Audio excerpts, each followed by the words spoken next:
순국 제13장 엄숙한 선택.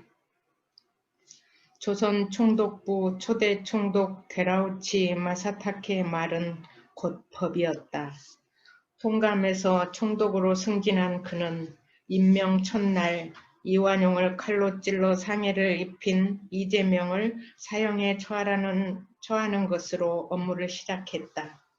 화려한 훈장이 요란하게 붙은 그의 가슴을 대각선으로 가로지른 금빛 휘장이 햇살을 받아 섬뜩하게 빛났다. 말갛게 밀어버린 번들거리는 머리와 콧수염을 기른 커다란 얼굴과 얼굴의 피에 몹시 비좁은 이마가 조급하고 광폭한 인상을 풍겼다. 그리고 비좁은 이마 아래로 짙은 눈썹을 따라 그어진 눈, 매의 눈처럼 눈두덩이에 툭 붉어진 가늘고 긴 눈에서 무단 통치를 예고하는 독한 맹독이 흘렀다. 그는 푸른 맹독이 흐르는 눈을 번뜩이며 선언했다.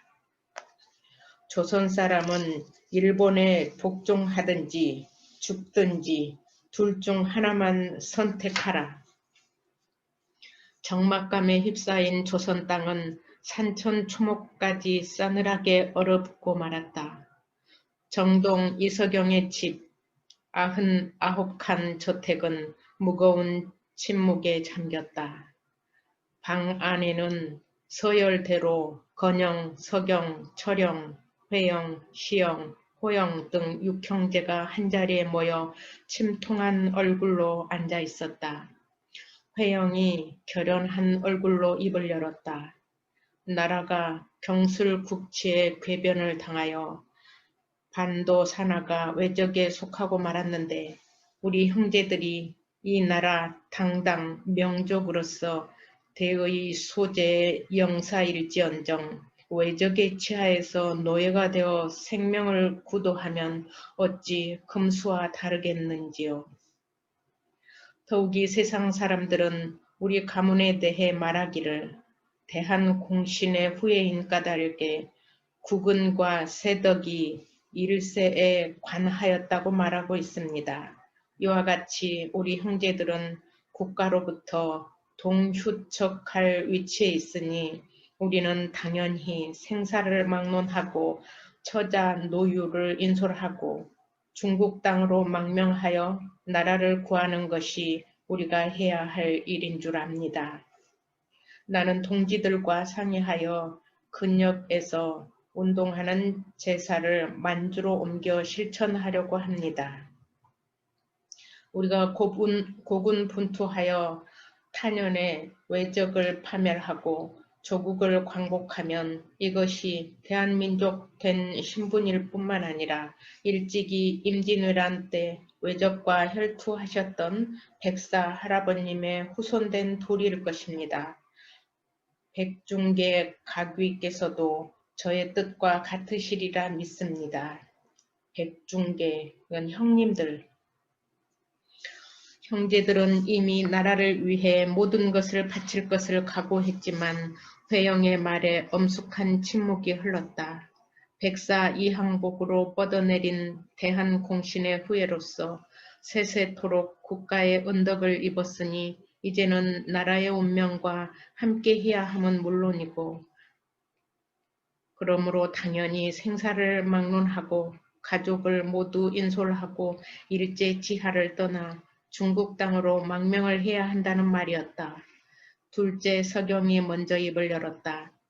우당아우의 말대로 나라를 빼앗겨버린 지경에 우리 형제가 당당 명족으로서 외적 치하의 노예가 되어 생명을 구도한다면 어찌 금수와 다르겠는가. 우리 형제들이 모두 각오한 일이니 우당아우는 모든 일을 계획대로 진행해야 할 것이다. 지금까지 회영의 항일운동을 지원해온 서경의 말은 형제들에게 믿음과 용기를 불어넣었다. 우당과 영석아우 말대로 우리 형제들은 나라를 찾는 일이라면 무엇이든지 해야 하는 것이 옳다고 생각한다. 첫째 건영이 고개를 끄덕이며 함께 하겠다는 의사를 밝혔다. 이 사람도 일찍이 임진왜란 때 외적과 혈투하시던 백사 할아버님의 후손된 도리로 생각하는 바이니 기꺼이 따를 것이요. 셋째 철영도 찬성했다. 아버님의 유언대로 우리 육형제가 모두 일치 단결했으니 백사 할아버님을 위시하여 모든 조상님들과 돌아가신 아버님께서 무척 흐뭇하게 여기실 줄 압니다. 다섯째 시영이 부친의 유언을 강조하면서 뜻을 말했다. 이어서 막내 호영은 흔쾌히 동조하고 나섰다. 저 또한 생사를 막론하고 5분 형님들의 뜻에 따를 것이니 우당 형님께서는 아무쪼록 이를 시행하시기 바랍니다. 우리의 선택은 의를 위해 주나라 것을 먹지 않겠다는 백이 숙제와는 다른 것입니다. 백이 숙제와는 다른 것입니다. 오직 나라를 찾기 위해 나라를 떠나야 하는 것이니 이제부터는 가문의 영예를 초계처럼 버려야 할 것이며 조선 최고의 것을 누리며 살아온 과거를 조금이라도 생각해서는 안 됩니다. 나라가 없는데 가문이 무엇이며 명예란 무엇이란 말이냐. 서경이 회영의 말을 거들며 형제들을 둘러봤다. 모두 고개를 숙인 채 비장한 얼굴을 하고 있었다. 가을 하늘은 변함없이 푸르고 들녘은 황금 물결이 파도쳤다. 나라는 비통하지만 3년 만에 돌아온 태풍이었다. 사람들은 머지않아 질 좋은 조선 쌀을 공출당할 것을 까맣게 모른 채 기뻐했다. 서경은 끝없이 펼쳐진 양조 황금 들녘을 바라보았다. 이제 추수를 하고 나면 땅을 정리해야 할 것이고 그러면 농사는 이번이 마지막이 될 것이었다. 양부 이유원 대감과 함께 들녘을 바라보며 나누었던 이야기가 엊그제처럼 선하게 떠올랐다. 눈에서는 눈물이 흘러내리고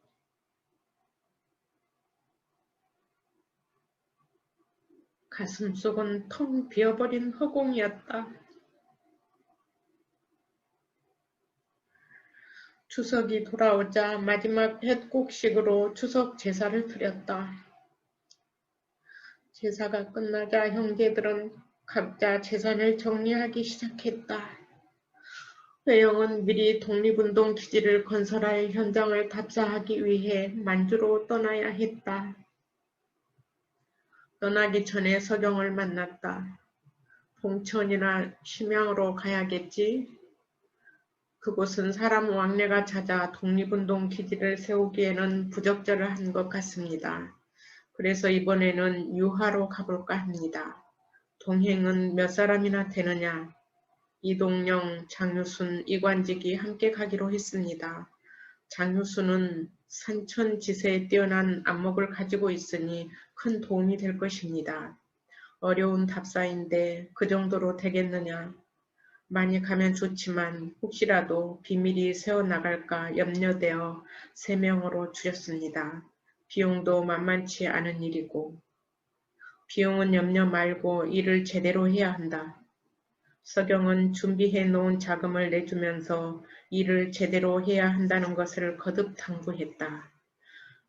중국으로 가는 길목마다 총독부에서 망명자들을 막기 위해 경비를 강화한 탓에 일행은 지물장수로 변장하여 각각 지물을 한 짐씩 짊어지고 신의주 압록강 나루터로 갔다.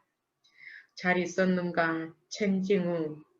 나룻배 사공을 향해 회영이 인사를 건넸다. 어서 오십시오 선생님. 중국인 뱃사공도 회영을 만나자 무척 반가워했다. 몇 차례 만주를 오가면서 알게 된 청년 뱃사공이었다. 이번에는 어디로 여행을 가시는지요? 유하로 가볼까 하는데 만주에서 가장 험한 곳을 찾아야 한다네. 그런 곳을 혹시 아는가?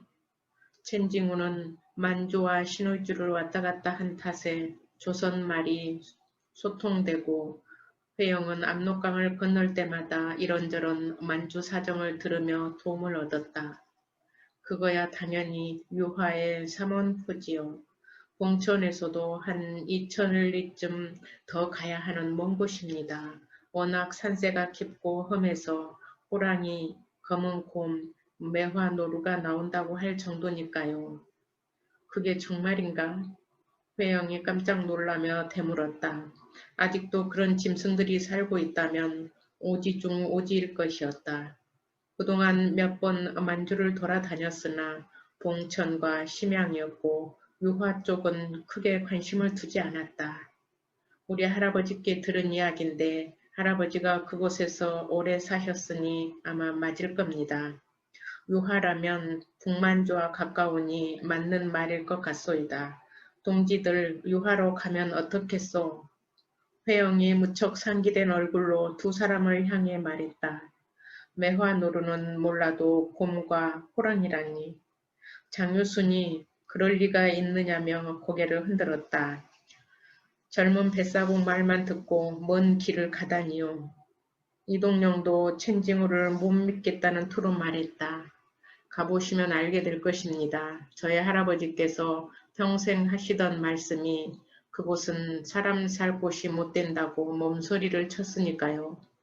그런데 왜 하필이면 험한 곳으로 여행을 가려고 하시는지요? 천징후가 고개를 갸웃거리며 물었다. 그렇지 않아도 천징후에게 부탁할 게 있는데 현장을 답사하고 돌아와 의논하지. 천징후의 도움이 필요한 일이라네. 제 도움이 필요하시다니요. 천징후는 어깨를 으쓱하며 노를 더욱 힘껏 저었다. 노를 아무리 힘껏 저어도 배는 나뭇잎이 떠가듯 느리게 흘러가고 있었다. 전장 2000리에 달하는 압록강은 무한정으로 길고 물도 깊어 한없이 푸르렀다. 물빛이 오리 목둘레 색을 닮았다 하여 압록수라 불렀다는 옛말대로 물빛은 진한 북청색을 띠고 있었다. 강물 좀 보게나 어찌 이리도 푸르단 말인가. 강물을 응시하던 회영이 두 사람을 향해 탄식하듯 말했다. 압록강을 처음 보신 분 같습니다. 이동영이 이제 곧 조국 산천을 떠나 남의 나라로 가야 하는 쓰라린 회영의 마음을 알면서도 짐짓 그렇게 말했다. 맞네. 오늘에야 처음 보는 듯 하지 않은가. 지금까지 수차 이 강을 건넜건만 이제야 우리 강토가 아름답다는 것을 알았으니 아무 말이 없었다. 아무도 말이 없었다.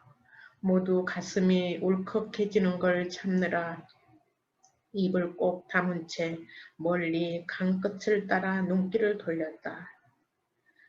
배들이 오고 갔다. 만주와 신우주를 연결한 나룻배들이었다. 강을 따라 만주로 올라갈수록 군데군데 낚시꾼들과 그물을 치는 사람들이 보이고 배를 강가에 대놓고 밥을 지어 먹는 사람들도 보였다. 가을 햇살만큼이나 모두 평화롭게 보였다.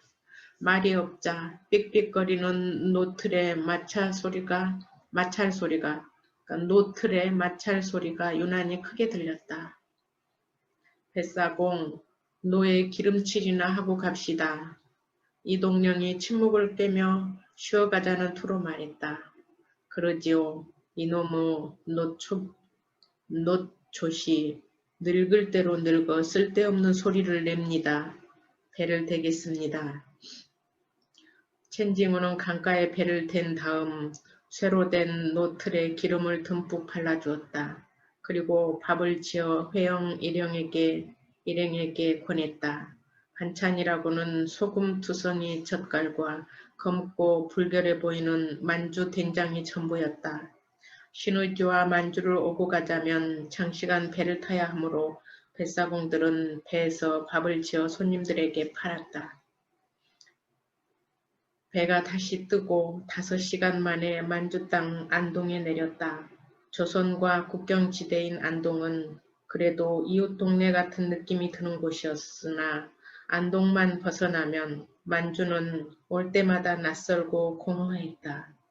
여관에 들어 밤을 머물고 다음날 유하현 삼원포를 향해 길을 떠났다. 봉천에서 이천을 리쯤 더 가야 하는 유하현 삼원포는 만주에서도 가장 후미진 곳이었다. 일본을 피해 무관학교를 짓고 교육을 하면서 독립운동을 하자면 후미진 곳일수록 안성맞춤이었다. 힘 좋은 마차를 임대하여 3일 동안 달려 유하현 삼원포로 들어가 후미진 마을을 만났다. 주씨들이 모여 사는 집성촌이었다.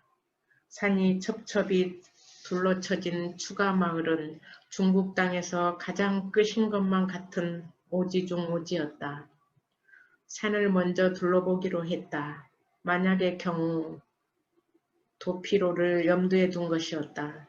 끝없이 이어진 산은 침엽소와 화렵소가 하늘이 보이지 않을 만큼 우거져 있고 땅에는 썩은 낙엽이 쌓여 있어 발이 푹푹 빠졌다. 희귀한 나무들이 즐비합니다. 황병나무, 천녀목란, 장백송, 황경피, 수곡버드나무. 산천지세를 잘 아는 장유순이 감탄했다. 설마 곰이나 호랑이는 없겠지요? 이동령이 곰이나 호랑이가 있으면 어떻게 하느냐는 표정으로 장유순을 쳐다보았다. 매화노루는 덜어 있을 겁니다만 곰이나 호랑이는 있을 리 있나요? 아무튼 우당 선생님, 제 아무리 날뛰는 일본 놈들이라도 이곳은 범하지 못할 것 같습니다. 상상도 못할 오지입니다. 이동령과 장유순이 감탄하며 회영을 돌아봤다. 나도 이미 무릎을 쳤다네.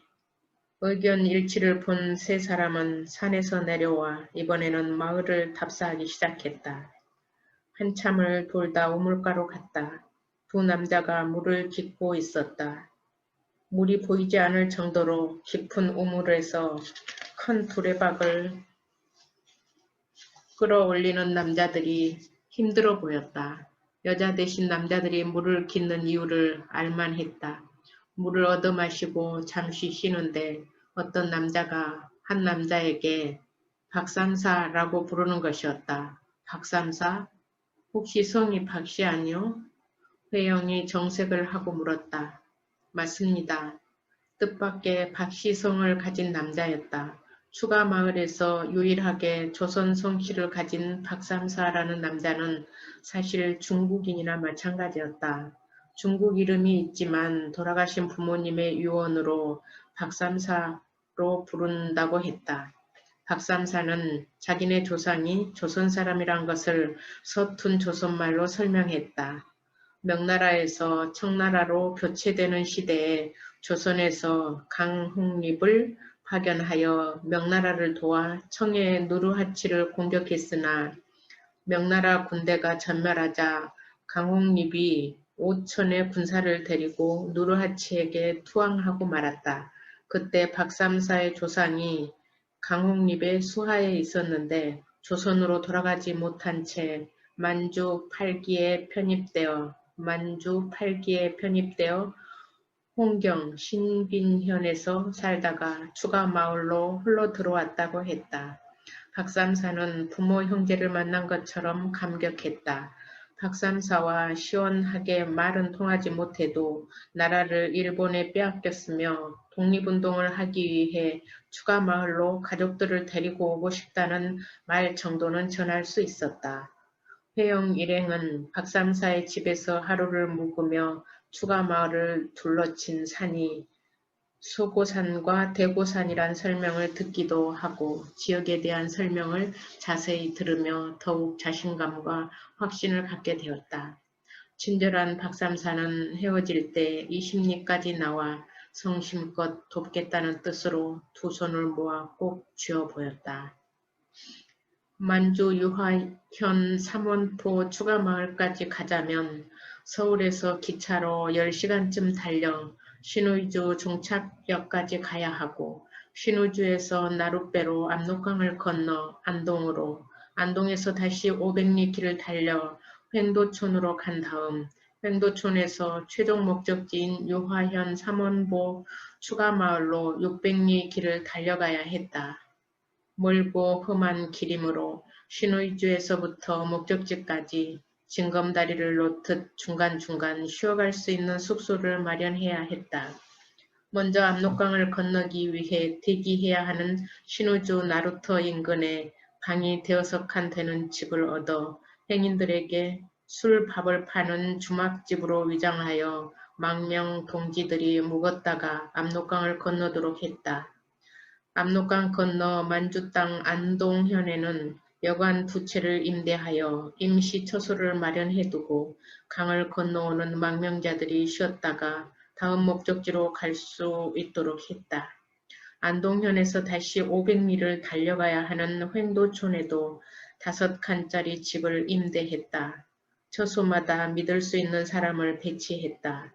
신의주는 2~3명 동지들이 맡고 안동현 처소는 이동령의 맷째 이선구가 맡았다. 횡도촌 처소는 이병삼 동지가 맡았다. 이병삼 역시 이동령의 집안 사람이었다. 처소마다 동지들을 먹일 양식과 김장 수십 독을 담가두도록 했다. 걱정은 일본 수비대를 피해 압록강을 무사히 건너는 일이었다. 뱃사공의 도움이 절실했다. 첸징우도 알다시피 우리 조선은 일본의 나라를 강탈당하고 말았네. 알고 있습니다. 장차 중국도 안전하지 못하다고들 하지요. 그래서 우리는 독립운동을 하기 위해 만주로 갈 작정이네. 1차로 우리 가족 수십 명이 압록강을 건널 것이고 뒤따라 동지들이 강을 건널 것인데 첸징우가 도와주어야겠네. 그런 일이라면 염려 마십시오. 제가 동료 뱃사공들을 불러 모아 일을 도모하겠습니다. 그런데 언제쯤인지요? 아무리 빨리 준비한다 해도 서너 달은 걸릴 것이네. 그런데 그들을 믿을 수 있겠는가? 일본 첩자들이 처처에 숨어 있기 때문이네. 제 아버지께서 압록강 뱃사공의 주장이시고 그들은 대부분 아버지의 도움으로 강에 배를 띄운 사람들이니 염려하지 않으셔도 됩니다. 그리고 아버지께서는 요령이 좋으셔서 일본 수비대들을 잘 후립니다. 그들도 하루 종일 강물을 바라보며 지키자니 지루해서 꾀를 부리기를 좋아하지요. 앞으로 서너 달 후면 엄동설한인데 상황이 어떻겠나? 추운 것이 오히려 도움이 됩니다. 썰매가 배보다 빠르고 또 수비대를 피하기도 유리한 편이니까요. 어찌하여 엄동설한이 일경을 피하기에 더 유리하단 말인가. 새벽 3시쯤 강을 건너는 겁니다. 제 아무리 독한 일경이라 하더라도 콧물, 입김까지 짜르르 얼어버리는 추위가 무서워 그 시간에는 나오지 않으니까요. 정보만 새어나가지 않으면 말입니다. 그럼 첸징우 자네만 믿겠네. 우리 가족은 물론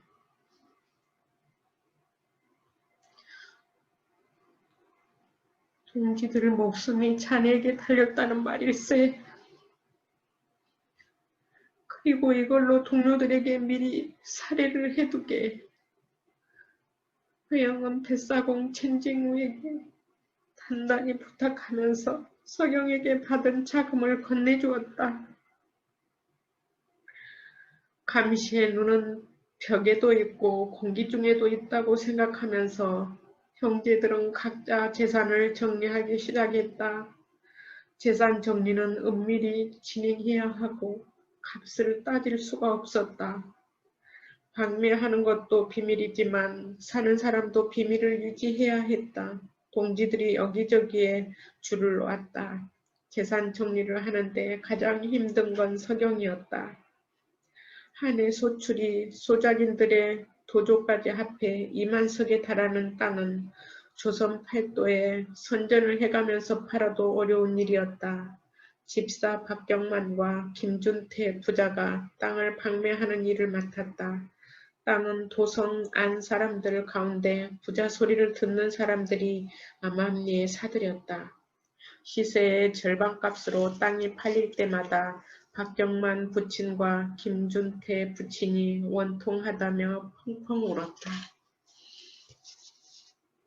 대감마님, 땅을 잔치떡 나눠주듯이 거저주다니요. 기가 막혀 견딜 수가 없습니다. 대감마님 대신 이 손으로 도장을 찍을 때마다 가슴이 무너져 내립니다.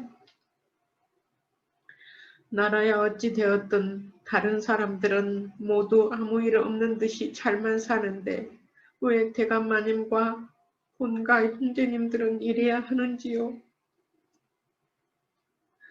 대감마님, 그 땅은 소인들의 자랑이었습니다. 가을마다 바리바리 벼섬이 들어올 때면 세상 부러운 것이 없었습니다. 양주 사람들은 어떻고요? 그 땅 농사 지으면서 대감마님 댁을 하늘처럼 믿고 살았습니다. 서경은 그렇지 않아도 소작인들을 생각하면 가슴이 아팠다. 양구 이의원 대감이 소장민들을 향해 저 사람들 다 우리 식솔들이라고 했던 말을 한시도 잊은 적이 없었다. 소작인들뿐만 아니라 집사들과 하인들도 마찬가지였다. 집사 박씨 가문과 김씨 가문은 대를 이어 지금까지 재산을 관리해온 사람들이었다. 그들의 심정을 생각해 그들에게 양구의 유언은 말해주어야 할 것 같았다. 서경은 목구멍까지 차오른 슬픔을 억누르며 그들을 향해 말했다. 자네들 심정을 내가 왜 모르겠는가. 그러나 아버님께서 생전에 말씀하시기를 백사 할아버님께서 그리하셨듯이 나라가 필요로 하면 재산뿐만 아니라 목숨도 바쳐야 한다고 하셨으니 자네들도 아버님 유언을 받든다고 생각해야 하네. 소인들도 알고 있습니다. 내리내리 흘러오는 대감마님 댁 정신을 왜 모르겠습니까? 그래도 너무 기가 막히고 절통하여 잠시 투정을 부렸습니다. 용서하여 주십시오, 대감마님. 훗날 나라를 찾아 춤을 추게 해줄 것이니 너무 가슴 아파하지들 말게. 땅을 매각할 때마다 박경만과 김준태는 그것을 금으로 바꾸어 나르면서 자금을 만들어 나갔다. 그렇게 대충 땅을 정리한 다음 서경은 박경만 부자와 김준태 부자에게 문서 한 뭉치씩을 내밀었다. 무슨 문서인지요? 논 쉰 맞이기식이네. 그거면 벼 100석은 거둘 터이니 사는데 크게 불편한 것은 없을 줄 아네. 대를 이어 고생한 보답이니 밖이나. 대감마님 소인들에게 이 땅이 무슨 소용이랍니까? 서당께 3년이면 풍어를 읊는다는 말이 있는데 소인들도 대를 이어 대감마님 댁에서 살아오면서 배운 게 있습니다. 비록 핏줄은 다르지만 소인들도 조상 대대로 내려온 대감마님 댁 혼이 뼈마디에 새겨져 있다는 말씀입니다. 박경만 부친이 펄쩍 뛰면서 사양하자 이번에는 김준태 부친이 말을 이었다. 맞습니다. 소인들, 대감마님 댁에서 살면서 배운 것은 올바른 길을 가는 것이었습니다. 소인들에게 주고 싶은 땅 한 마직이라도 더 팔아 독립운동 자금에 보태야 할 줄 압니다.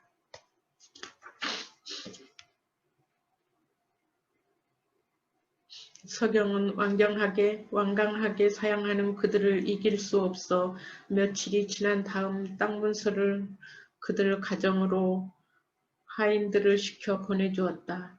그들은 어쩔 수 없이 땅 문서를 받아들였다. 서경은 그렇게 땅을 정리한 다음 두 집사 가문에게 산소와 양주 가오실 별가와 정동 집을 부탁했다. 그리고 해마다 추수를 하면 보강사에 1년치 쌀을 보내줄 것도 부탁했다. 양주 땅은 헐값에 대충 정리했지만 서울의 명례방, 명동에 있는 땅과 여기저기 흩어져 있는 땅은 일본의 감시권 안에 있어 손을 쓸 수가 없었다. 그대로 두고 가는 수밖에 없었다. 육형제가 태어나고 자란 종현고개 명동성 담짜리 종현고개 아래 저동pon가 6,000평 집도 비워두기로 했다. 문제는 양쪽 집 모두 대를 이어 소장해온 고서적과 고서화, 도자기 등 유물이었다. 영의정 이유원이 소장했던 유물과 육형제의 부친이 소장해온 유물은 500년 조선의 혼이었다. 고민 끝에 회영이 대안을 내렸다. 상동학원 교사로 있는 최남선을 적임자로 결정했다. 최남선은 20대 초반의 청년이었지만 나라를 위해서라면 무슨 일인지 할 수 있는 믿음직한 청년으로 신뢰받고 있었다. 을사늑약이 체결되었을 때도 황성신문에 조약을 반대하는 글을 올렸다가 옥살이를 했고 와세다 대학 재학 시절 학교가 조선을 모욕한 것에 항의하여 자퇴해버린 뚝심이 마음에 들었다. 신문관이라는 출판소를 창설하여 소년들에게 꿈을 주는 계몽도서를 펴내기도 하고 소년이라는 잡지를 만들어 소년들에게 민족의 얼을 심어주는 것도 남다른 일이었다. 장차 훌륭한 학자가 될 것이라고 확신하며 회영이 최남선을 만났다. 최군, 영석 형님과 우리 가문의 유물을 자네가 맡아주어야겠네. 선생님 가문의 유물은 조선의 혼인데 제가 어찌 그런 귀중한 보물을 맡을 수 있겠는지요. 더욱이 영석 어르신 가문의 유물을. 그래서 최군에게 부탁한 것 아닌가. 정 그러시다면 성심껏 관리했다가 세상이 바뀌고 선생님들께서 돌아오시면 다시 돌려드리겠습니다. 우리 서책으로 공부하여 훌륭한 학자가 되게나. 제게는 큰 행운입니다. 귀한 서책으로 열심히 공부하여 훗날 보답해 드리겠습니다.